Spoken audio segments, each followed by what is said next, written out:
Look around. We are practically drowning in information right now. But finding the actual truth, well, that's never felt harder. Welcome to This Explainer. Today, we're going to decode the total collapse and the fascinating evolution of our global news ecosystem. We'll explore exactly how journalism fractured, how algorithms completely reshaped our reality, and most importantly, how you can upgrade your own mental software to survive it all. So the core question we're tackling today is this: how on earth do we navigate the truth in a post-truth world? It's a really tricky balancing act, right? We have to figure out how to anchor ourselves in grounding, ancient wisdom, even while navigating a modern digital storm that is literally constantly pulling at our attention. But to survive that storm, we first have to define it. Because let's face it, we are officially operating in the post-truth era. And now that isn't just some catchy buzzword. It's a massive structural shift in society. Objective facts have actually lost their historical leverage. Instead, the algorithms behind our screens are specifically engineered to prioritize your emotions and your personal beliefs over objective reality. And why? Well, because emotion drives engagement and engagement drives digital advertising. It's really that simple. Now, to put the sheer scale of this digital destruction into perspective, think about the number 82. That's 82%. That is the staggering decline in United States newspaper industry jobs just between 1990 and 2025. I mean, in just a few decades, as advertising revenues entirely migrated to tech platforms, the core financial engine of traditional public interest journalism simply collapsed. So how did we get here? Well, this collapse basically happened in 5 distinct stages. We started out with the print-centric era decades ago, moved into early digitization in the 2000s, and then we hit stage 3, platformization. This was the absolutely critical pivot, where journalism's business model was entirely decoupled from its audience, and big tech platforms became the new gatekeepers. Now, we are pushing through a reader revenue pivot and arriving squarely in the era of the AI-augmented newsroom today. Okay, let's move into part 1, the digital transformation and the rise of echo chambers. And that brings us right to a phenomenon I know you've experienced, the echo chamber. You know how it goes. Because these platforms want to keep you scrolling infinitely, they algorithmically reward you with content that perfectly matches your existing beliefs. This effectively traps us in these highly personalized feedback loops. Now, it's incredibly comfortable, sure, but it completely shields us from diverse perspectives. And while the deep-rooted institutions of traditional journalism were losing their footing, something else absolutely exploded: the news influencer economy.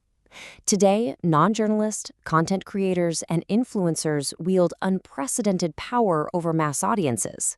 Now, on one hand, this democratizes information, but on the other, it places immense competitive pressure on fact-checked media. We're increasingly relying on dynamic personalities, rather than established institutions, to understand our world. But this immense scale has a seriously dark side.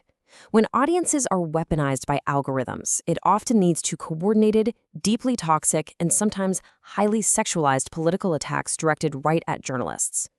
Nobel laureate Maria Ressa, whose own outlet faced massive, orchestrated harassment, issued this genuinely chilling warning: "We are democracy's dystopian future."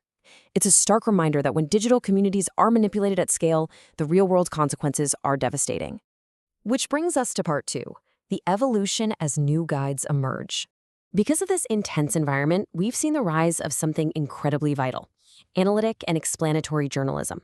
While traditional investigative reporting is crucial, for exposing a guilty party by following a trail of evidence, analytic journalism does something a bit different.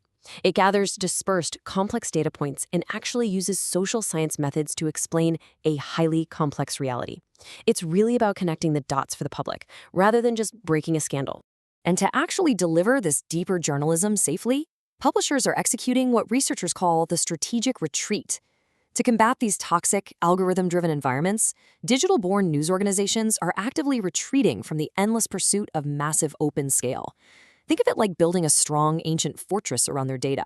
They are focusing on much narrower, stronger, and deeper relationships with their dedicated communities. So how exactly are they fortifying these spaces? Well, outlets like South Africa's Daily Maverick, the Philippines' Rappler, and India's The Quint are surviving by totally changing the rules of engagement. They're moving their conversations to closed newsletters. They're hosting physical, offline events to foster actual human connection. They are transitioning to secure messaging apps and launching direct reader membership programs. Basically, they're building healthy, rooted communities right in the middle of all the digital noise. All right, on to part 3, empowerment through ancient wisdom and future tech. Ultimately, surviving this whole post-truth era, it really requires upgrading our own mental software. The framework for news literacy breaks down into 3 essential domains. First up is content, identifying the quality and the framing of the story itself. Second is circulation, recognizing that algorithms are largely determining what actually reaches your screen. And third is consumption, understanding exactly how your own personal biases dictate your attention. You see, you can't just evaluate the article anymore. You literally have to evaluate the entire pipeline. And the absolute best tool we have in this pipeline is good old-fashioned critical thinking. The digital environment heavily encourages what we call heuristic processing, which is essentially a lazy, rapid-fire scanning of headlines driven entirely by convenience and emotion. True news literacy is the active, conscious application of critical thinking to finally break out of that endless scrolling. It's about demanding evidence-based foundations before you just blindly accept a narrative. So here is your practical, everyday toolkit. Step 1. Recognize that your feed is highly personalized by an algorithm. Step 2.